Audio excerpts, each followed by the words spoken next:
В последние годы загруженность автомобильных дорог в Сухуми значительно выросла. До огромных пробок, как в мегаполисах, дело пока не доходит. Но небольшие заторы по утрам – уже привычное явление для столицы. Причин этому множество. Возросшее количество машин, дефицит парковочных мест, узкие дороги, нарушение водителями правил дорожного движения и многое другое. У столичных школ одна зона высадки перед входом, но часто из-за этого образовываются пробки. Желающих поближе подвезти детей слишком много, а маневренность машин в условиях ограниченного пространства, как мы знаем, слишком мала. С 8:30 у 10-й столичной школы пробки. В данный момент хочется всем как бы сюда подъехать, здесь ребенка оставить, потому что сами знаете, какое движение у нас здесь. Немножко опасно, и каждый старается своего родителя, то есть родители стараются детей сюда близко привезти к школе. Пусть правильно ставят машину, и все будет нормально. Кто хочет так ставить, кто хочет так ставить, как попало ставят. Нет такого, чтобы правильно машину ставить. А так разъехаться возможно? Разъехаться, конечно, все равно разъедешься. Куда денешься, разъедешься. А бывали пробки, когда вы стояли, вот не смогли заехать? Бывает, конечно. Не знаю, честно говоря, чем это можно исправить. Милиция-то стоит, они контролируют, знаков нет. Надо соблюдать как-то скоростной режим, надо друг другу уступать. В обед не стоит милиция, и мы как-то сложнее нам разъехаться. Бывают пробки, мы машину ставим на парковку улицы Пушкина и доводим за руку детей. Да, бывает в дождливую погоду невозможно здесь проехать, да.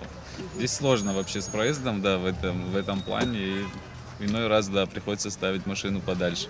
Может быть, городские службы должны этот вопрос решить правильнее, не знаю, как сказать, но культура, наверное, 50 на 50, конечно, присутствует. Бывает, машину оставляют прямо посередине, уходят, и нет водителя. А регулировщики каждое утро стоят?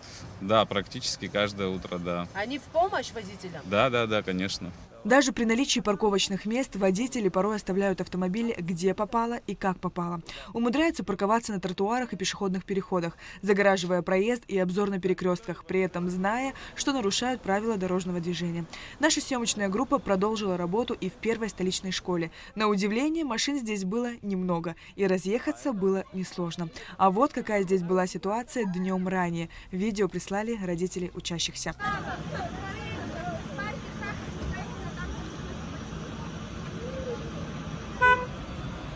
Школа находится почти в центре города. Через дорогу МВД, СГБ и детский сад. Перед входом в 2 линии припаркованы машины сотрудников правоохранительных органов и учителей. Следовательно, дорога в школу значительно уже. Однако владельцы машин не нарушают правила дорожного движения, так как на месте знаков, запрещающих парковку, нет. С какими проблемами вы сталкиваетесь? Очень многие проблемы. Картер можно пробить, масло пойдет, люди не могут проходить.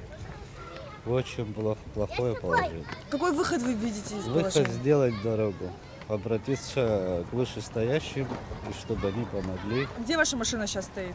Вы прям до конца поднимаетесь? Внизу стоит. Внизу. Не рискуете подниматься, да? Не пропускают просто. Кто не пропускает?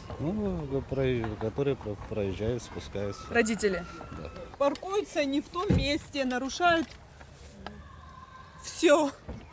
Правда, нарушают. Паркуются в таких местах, мы не можем выезжать. Мы стоим, там пробки создаем по полчаса.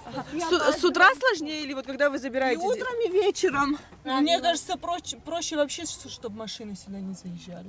Вот там оставляли бы где-нибудь детей. И всё. У нас, правда, въезд очень тяжелый, утром не завезешь. Да, бывает, там ГАИ стоит, там периодически машины с утра не запускают. Но когда мы забираем детей, здесь всегда сталкиваемся с большими пробками. Дороги, сами видите, в очень плачевном состоянии. Но плюс еще стоят машины от МВД, и плюс, когда мы заезжаем, очень тяжело и выезжать, и заезжать. С утра тяжело или когда вот вы уже в обед забираете детей? Да, по сути, мне кажется, всегда тяжело. К часу, к 12 часам у нас уже пик, когда детей забирать. И все мы на машинах хотим сюда заехать. Ну и получается, что пробки постоянные. Какой выход из ситуации вы видите? Как-то, наверное, не запускать сюда машины. И дети прекрасно, так как здесь такого движения сильного не будет, дети прекрасно могут 2 шага с родителями вместе за руку поднять детей. Или какие-то парковочные места, наверное, сделать. Очевидно, что дорожная ситуация в республике непростая. Однако необходимо понять простую истину.